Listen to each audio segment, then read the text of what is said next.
nautical miles until 5:30 p.m. At 4:36 p.m., a strong thunderstorm was located over North Beach Haven, moving north at 30 knots. Hazard, wind gusts to 40 knots. Source, radar.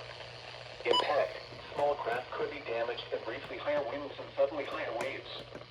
Locations impacted include Ocean Gate, Seagirt Reef, Ship Bottom, Barnum and Light Reef, Garden State South Reef, Axel Carlson Reef, Silverton, Harvey Cedars, La Valette, Beach Haven, Barnum and Light, North Beach Haven, Garden State North Reef, Point Pleasant Beach, Belmar, Seaside Park, Mena, Squat Inlet, and Pine Beach.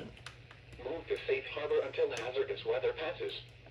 Report severe weather to the Coast Guard. Doubleheader, doubleheader, doubleheader, doubleheader.